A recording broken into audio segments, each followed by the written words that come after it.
Good evening, YouTube. It is Monday, the 7th of August. I've had one of my worst days ever doing this job, but I've got through it, and I will tell you about it, and hopefully we will all learn something from my mistakes today.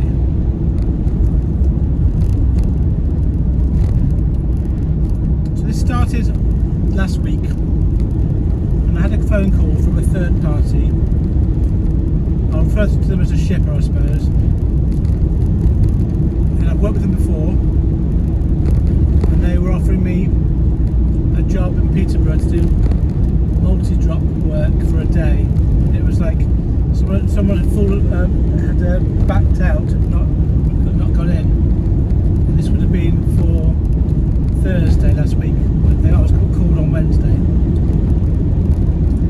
and I said to them that I didn't want to do it because I had a lot of experience of similar type work in the past, and I was not prepared to do that anymore.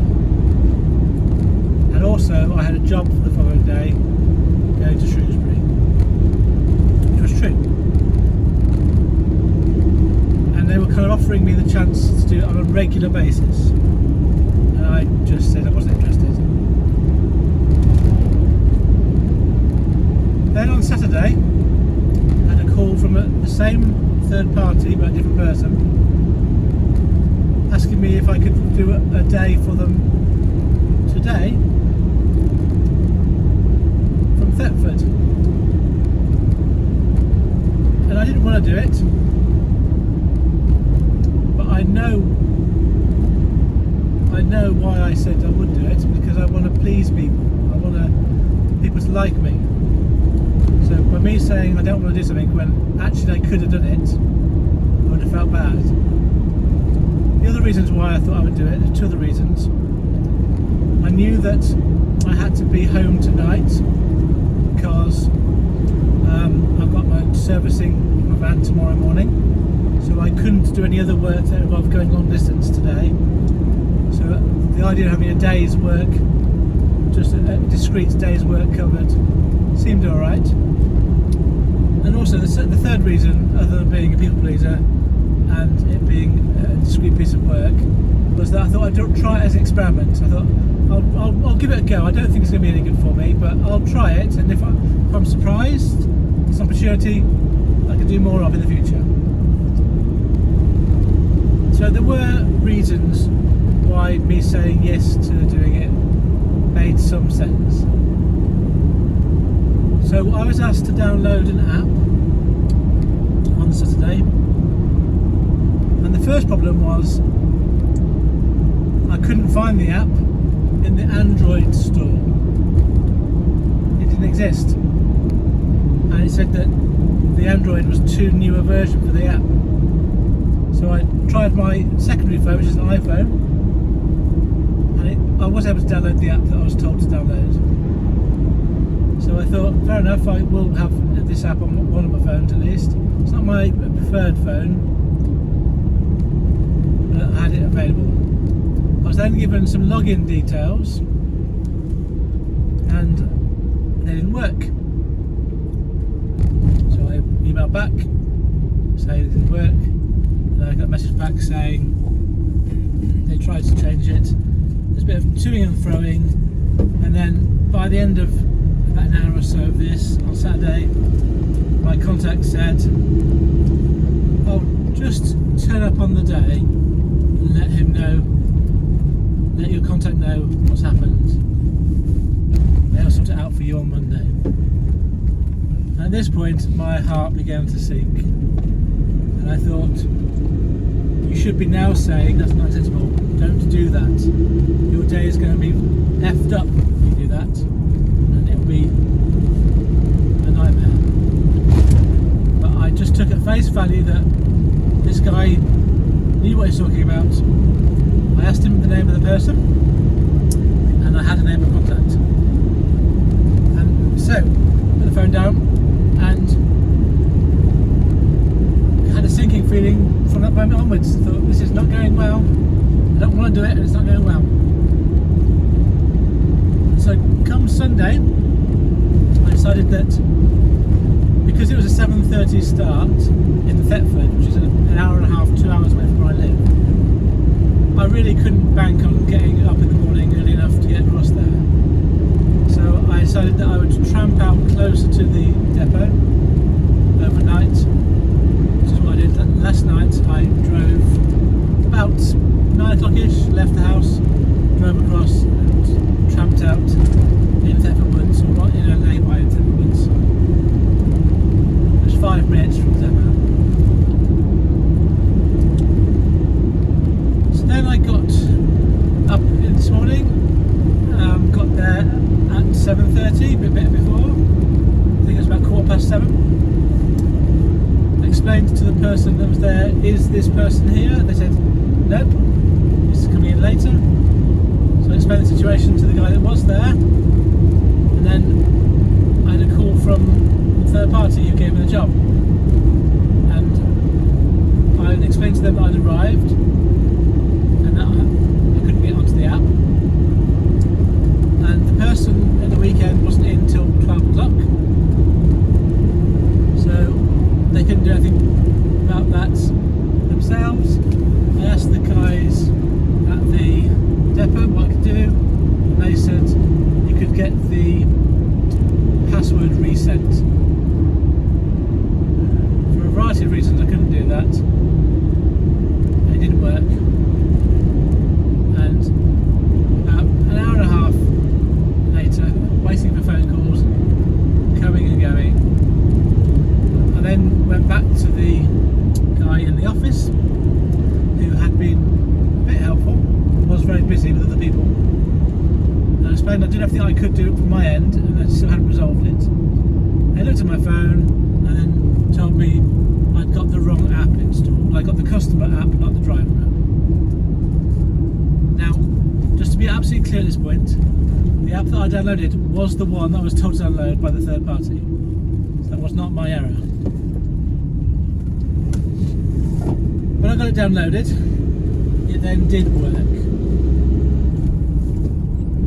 I then had to get my van loaded, and I wasn't sure what to expect. In my mind, I'm sure the job said boxes and parcels. No more than 45 stops, boxes and parcels. I turned up into the warehouse, and there were vans being loaded up. And I noticed that most of the vans had 2 people with them, so I was on my own. And the warehouse looked quite chaotic. There were lots of flat-back furniture all over the place. They were vaguely in piles around the warehouse walls for location. And obviously, and there were on those walls sort of notes saying postcodes. So there was some organisation, but not a lot. And so the guy who helped me in the office and one other guy helped me to load.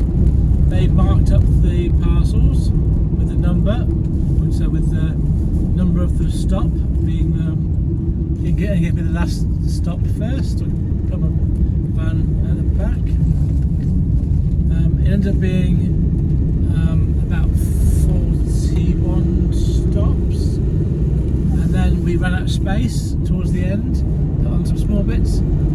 Probably couldn't fit on about 5 of the last stops. So probably in the end it was about 35 stops. It was about 46 parcels. I say parcels.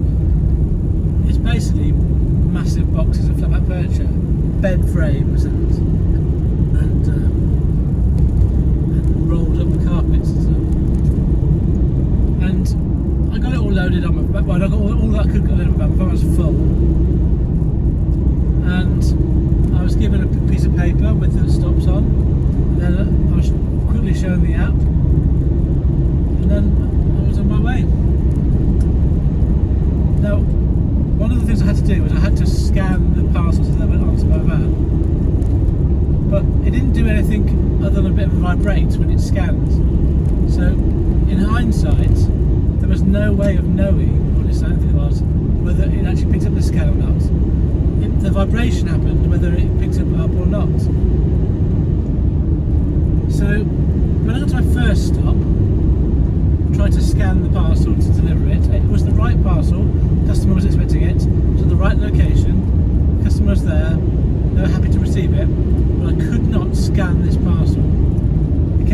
wrong number.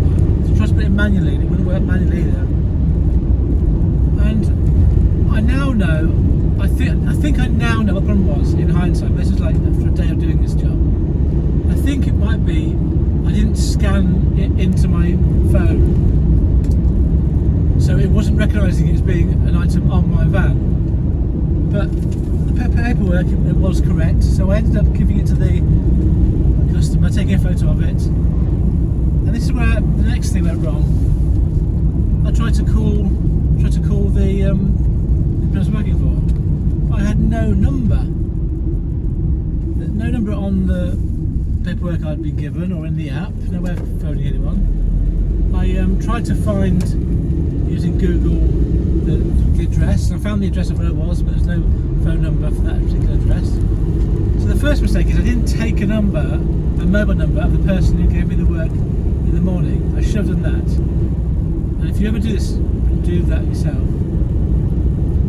So I rang the third party, asked them if they had a contact number. They gave me one. I rang it. It was a landline. It was going to Birmingham.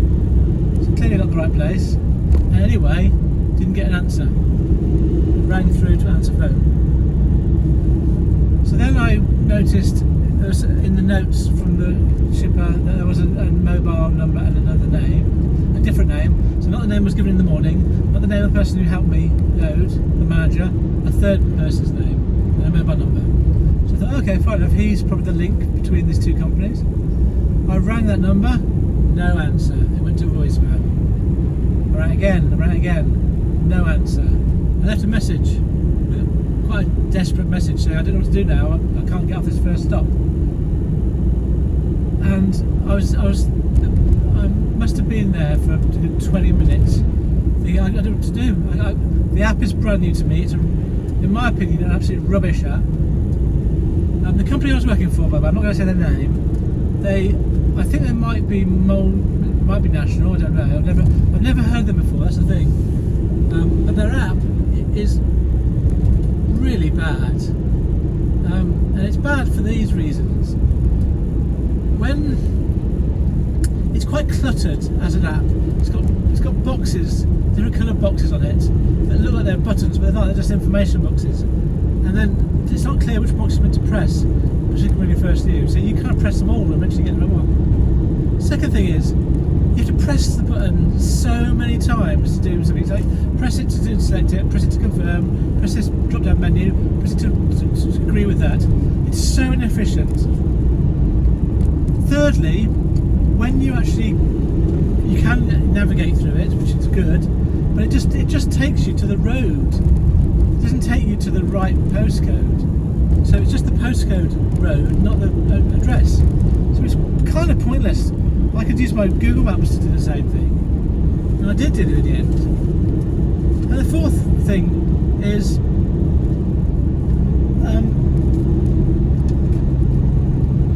that the paperwork and the app don't have any house numbers or names on them.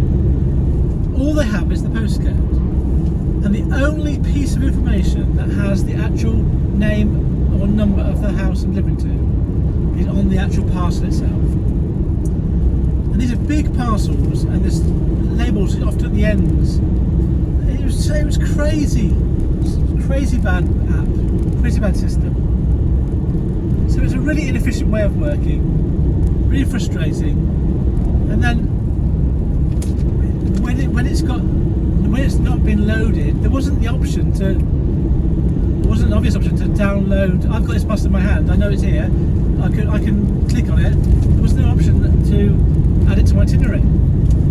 So I was stuck at my very first stop thinking, I don't know what to do, I can't move on. I can't skip a stop, there's no way of skipping a stop. So I had to go into the app and say, couldn't deliver order. And another reason. Then I had to send a message to my third party saying, I have actually delivered this, here's a picture, send them an email of a picture, but obviously I couldn't do that on the phone I was using because my emails were just on the phone. So it was a faff, this was the first one. So to be fair to my third party shipper, they were helpful. they were trying to help me all day, but they just didn't have the tools to do it. They didn't have the information, knowledge. I think they might be quite new to this company. There's no one in the company that I was dealing with that knew about the app. Obviously didn't have the right app loaded up. So it was just a nightmare. I got in the end, I got rid of it. Then my second stop, the actual name on the piece of paperwork was wrong. The actual code, the sort of 13-digit code, was correct. So how can you have the wrong name? On the label, the name was correct. So I got on the label, I went to the house, I said, I've got a parcel for you, what's your name? They gave me the name that was on the label. What's the name on the paperwork? So I couldn't scan it through the app again. So I had to just take a photo and say it's delivered to a third party. Because again, there was no way of contacting the person I'm working for. Really poor service to the drivers. So at this point, second stop in, I'm tearing my hair out, and I'm regretting this completely. And this is supposed to be about 11 o'clock now, and I started at 7:30. So next one worked all right. I had to take a photo. You have to press loads of buttons. You have to get a signature.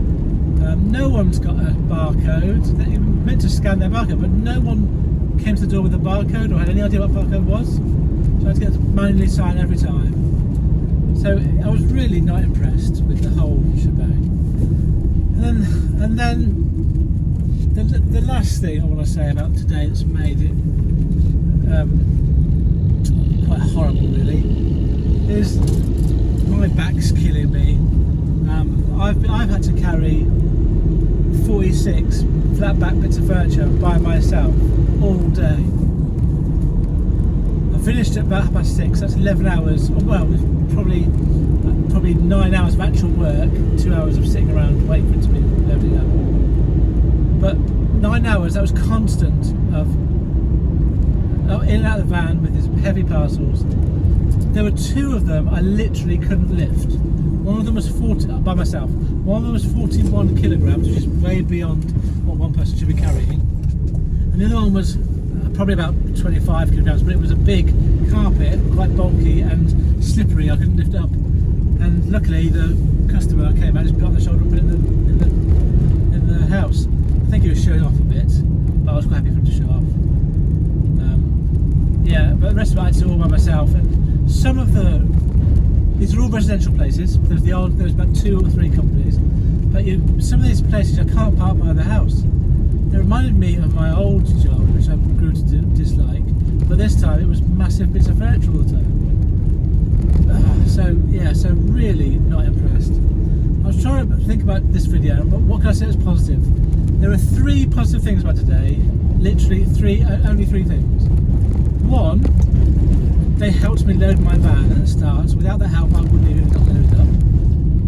2, they did give me a route specifically to get me closer to home from Bedford, so I'm ending up being 45 minutes from home, not an hour and a half. And they did choose the route I could do.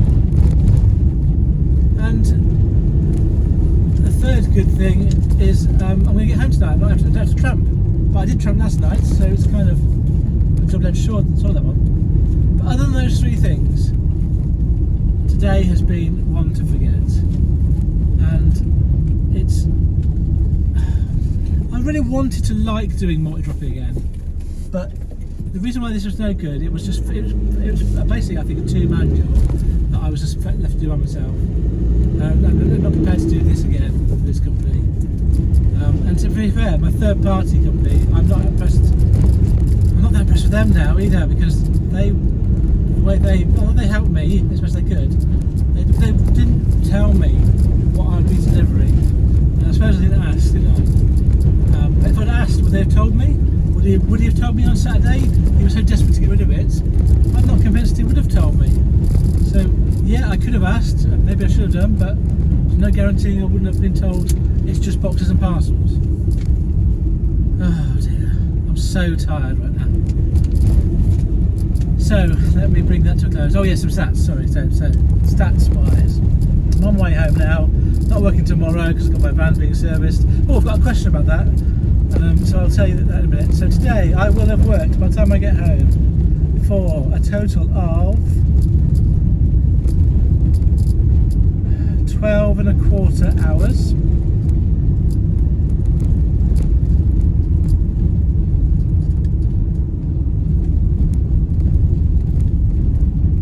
My mileage is wrong, I don't know why. My mileage is going to be in the region of about 100 miles. It's not, on my spreadsheet it's wrong. I think I've put in the wrong figure somewhere. Let me just pull over and see if I can sort this out. You can look at the nice scenery, nice sunset happening. So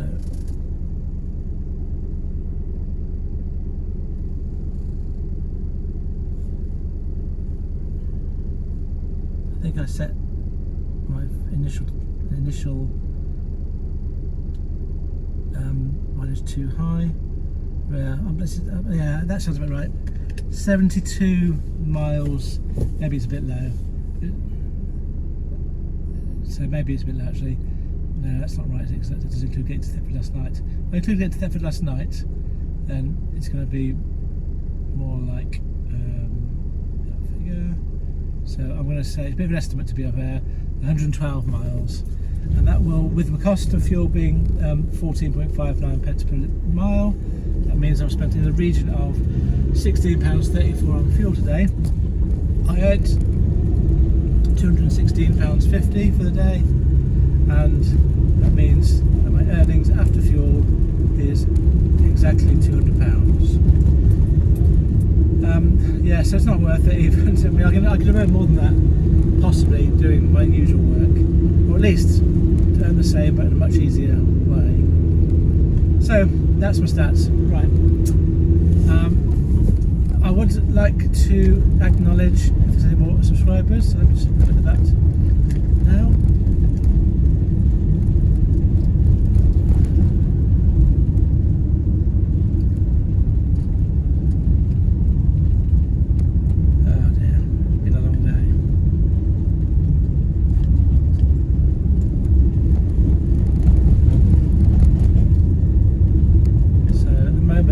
It's saying I've got 116 subscribers. Oh, excellent. That's gone up by 5, I think, in the last couple of days. Yeah, brilliant. Well done. Well done to you. Well done for subscribing. Thank you very much. I'm always pleasantly surprised when that changes. Yeah, I'm going to talk about. I've got a question about my van. So tomorrow it's going for a service. I've got a new mechanic looking at it for the first time, and I've given him a list of things I need doing, and one of them I am quite worried about, and I've not mentioned it until now on these videos because I didn't want you to tell me I was about to lose my gearbox, and I had to get to a point where I at least got to the service point first. So I fear I might be about to lose my gearbox. So let me describe to you what the symptoms are. And it's probably going on for about 3 weeks. About 3 weeks ago in Scotland, I couldn't get my van into reverse. I couldn't put the gearbox into reverse first thing in the morning. And I was stuck because I'd gone forwards into a bay and I couldn't get out. So I managed to put it into reverse just about. And what I've noticed is over the weeks, in the mornings when my van is cold, the gearbox will not go into first gear or reverse gear, or it will be very hard to get into the gear. Literally, it won't go in, it won't move. So the gearbox moves within the sort of neutral bit, but it won't go into gear. And what I've worked out is if I put the engine on for about half an hour and get it warmed up, it will then go into gear, and then as I drive it, it gets easier and easier and easier. So I am not mechanically minded at all, but I'm guessing that there's some sort of lubrication in the gearbox. I'm guessing oil, and I'm guessing that when that gets warmed up, it gets more fluid and allows this mechanism to move. But before it's warmed up, it's maybe it's dirty or it's too viscous to allow me to put my gear into gear, my gearbox into gear. So I'm just hoping that part of the full service is to change whatever fluid it is in the gearbox, and I'm hoping that's it, sorted. But maybe you know differently. Maybe you know what the problem is. What I'm confused about is, why does it go when I drive and my van warms up? I can be stuck and then put the engine on and then it starts to, I can get it to gear.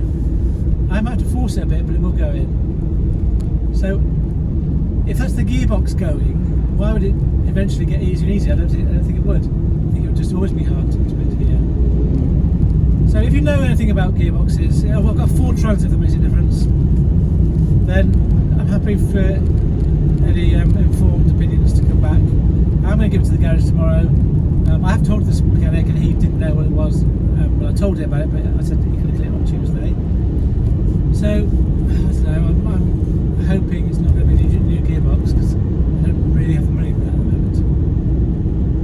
The other things that they're doing are power steering fluid. I think needs changing, because when I'm full lock it squeaks, but I think that's easily done.